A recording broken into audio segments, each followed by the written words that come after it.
Jim, 3 weeks since we've spoken, 3 consecutive draws. Disappointed?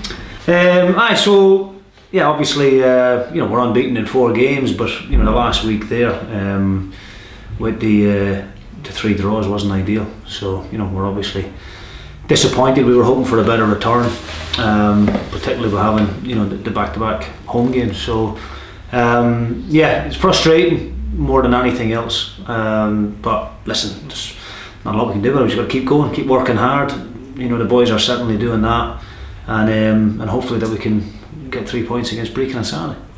How do you as a manager change draws into wins?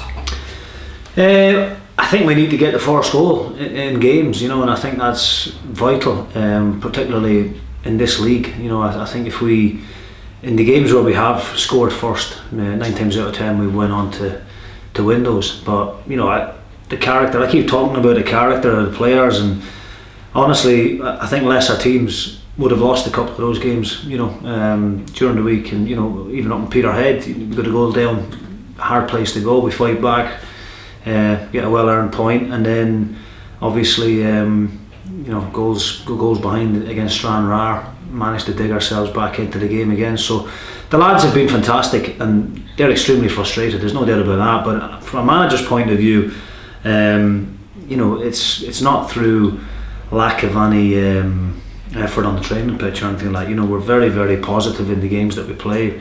We play to win regardless, home or away.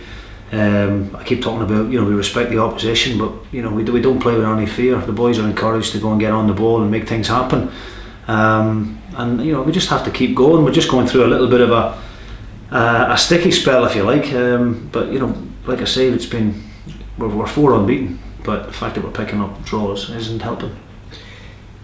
Teams are aware of us now that we want to play football?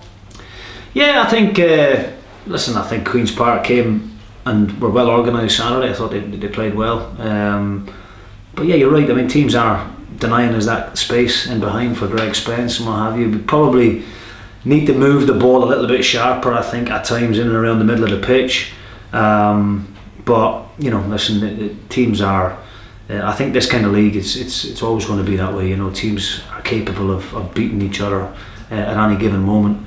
I still think we've got to play Livingston twice. I know the gap is 12 points at the moment, but it's not something that we need to panic too much about. We just maintain our focus, just stay, keep working hard, and things will, we'll turn that corner. I've got no doubt about that. Is it important that we cement a playoff place in the next 2 or 3 months? Is that the target? No, the target is to win the league, to be honest with you. I'm not taking for granted that we're going to have a playoff spot, but I think at the moment we're 2 points off second place. If we win on Saturday and results go our way, then we're sitting in second in the league. What we need now is for other teams to start taking points off Livingston, and Livingston just seem to be finding a way to win more often than not at the moment. And but look, that's football. If we win a couple and they lose a couple, then it starts getting a wee bit nervy for them. So we'll just keep going and we'll keep doing the best we can. And like I said, we'll never fault the boys' efforts. It would be really concerning if the players weren't showing that kind of hunger and commitment. It's been individual errors more often than not that have been costing us. And I hate talking about decisions that have gone against us, but the goal up in Peterhead, Ian Flanagan, it's not a foul. The one with Jason Maher, when Willie Gibson goes and sticks the ball in the top corner from 35 yards, it's not a free kick, right? Sometimes you get them, sometimes you don't. These things are going against us at the moment, but the pleasing thing for me is that the boys are not letting it affect them too much psychologically. Yes, we go in the goal behind, and then we manage to dig ourselves back into the game, and even when we get it back to 1 each on Saturday, we have a number of opportunities that we just couldn't finish them off, to be honest with you. John Robertson's got a great opportunity 6 yards out, anywhere left or right, and we could go and win the game. We have another couple of opportunities as well. Jamie Longworth hits the bar first half. So listen, we just keep going. No fear. Brechin at home on Saturday. Yeah. Another tough one. They're still there. Although they've had a couple of bad results, as you say, but they're still in the top 4. Yeah, I mean, listen, yeah, they won the weekend. Good result against Stranraer, beating them 2-0, and they're a good side. You know, Darren Dodds has them very, very well organised. We know what to expect. It's hard to believe that, you know, that was my first game in as manager all them weeks ago, and here we are back round again. You know, so it's moving on pretty fast, and you know, we're expecting a difficult game. We know they're a good side, but you know, again, it's one that we'll set our stall out to go and win, and we'll try and be as positive as we can be, and hopefully have, you know, a couple of boys back fit as well to add to the squad, and give us another couple of options hopefully.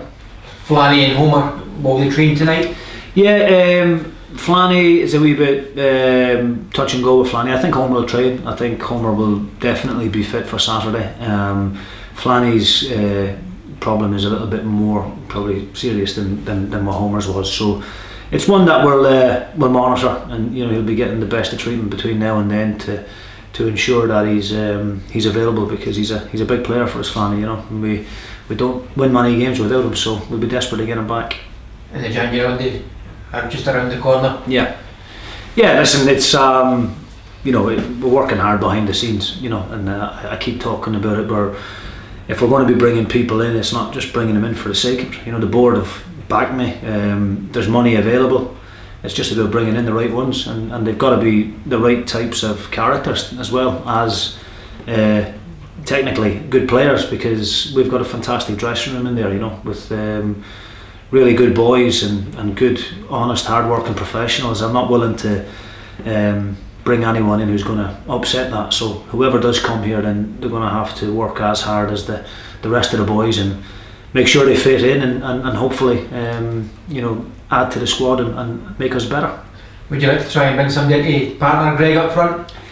Listen, we're looking at every position in the park, to be honest with you. You know, and you know, if we do get 2 or 3 serious injuries, or and we're coming to that time of the season where suspensions and what have you kick in, and so we have to be prepared for that, you know. And if anything did happen to some of our players at the moment, then we haven't got that strength and depth. So I think that's important that we do, you know, bring in in all areas if possible. You know, I'm not saying there's millions of pounds in the bank or anything for me to go out and bring in half a dozen players, but there's certainly enough there for me to bring in 2 or 3.